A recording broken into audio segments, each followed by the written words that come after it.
Hi, my name's Adam. I'm a game designer at Kite Games, and today I'm going to talk a little bit about Sunstrike 5, some of the heavy weapons that we have access to, the new defense system we've got, and the very special armored train unit that we're introducing into the game.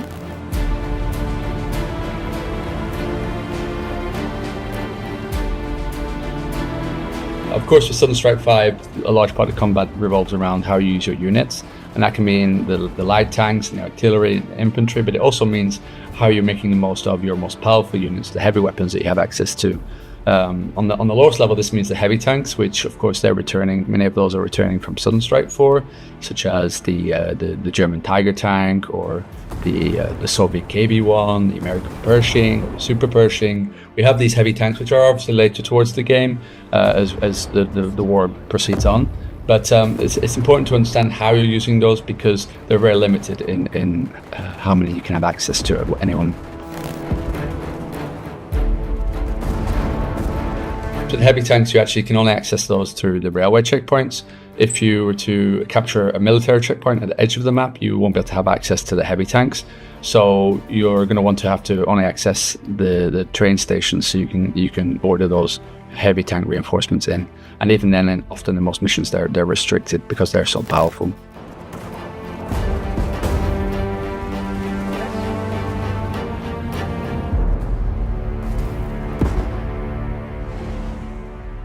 Of course, you'll have access to the heavy tanks throughout the game, but there will be certain missions where you do have access to specialized units or particularly powerful units.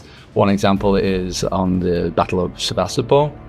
You'll, while playing as the Germans, you'll have access to the Karlgerät. This is a very powerful long-range artillery unit, so it can be quite decisive in that mission. But because it's so slow, it can easily be targeted by other enemy units, so you need to make sure you're looking after it. And you obviously want to target units that are especially weakened by its long-range artillery.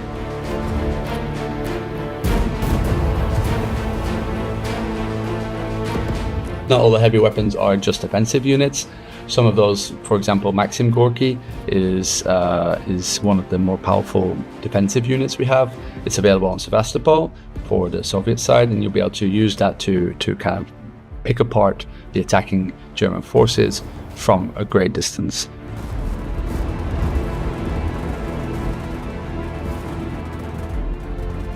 Defense is a big part of Sunstrike 5, perhaps more so even than Sunstrike 4. In that game, the objectives were a little bit more scripted, a little bit controlled, whereas in Sunstrike 5, because of the sandbox nature of the gameplay that we tried to push on, its defense is a big part of how you succeed in the mission. You still have access to structures and trenches that you can move your infantry into. That'll give them some more defensive position and allow you to hold a position more defensively, for a very important reason, because the AI itself now has to also play in a more sandbox way.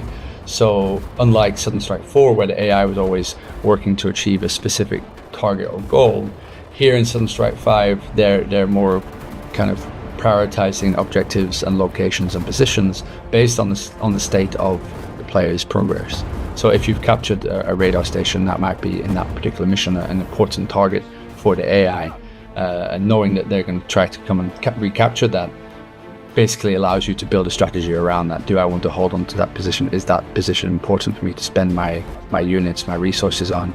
Or do I not find that so valuable and I want to use my resources elsewhere to defend some other position or move more offensively? That's kind of ties into the overall kind of balance that we've tried to achieve with the gameplay of Sunstrike 5.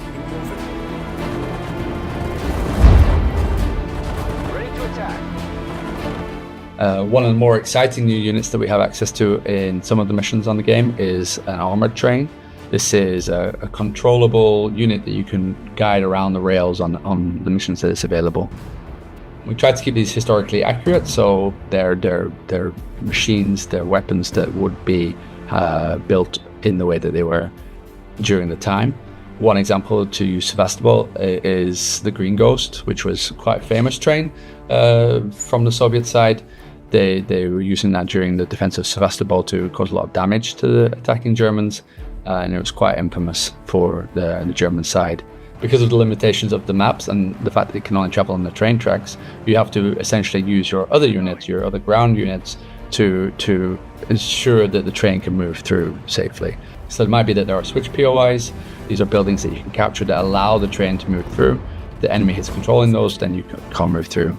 But also, it's not invulnerable. So while it is powerful, it can still take a lot of damage. One of the nice little features about the missions that these are in is that because the train can go different ways, you can kind of approach even the missions with the train in a more sandbox way. So you can choose whether you go down the left road or the right road, and that allows you to kind of build your strategy around how you want to use that train.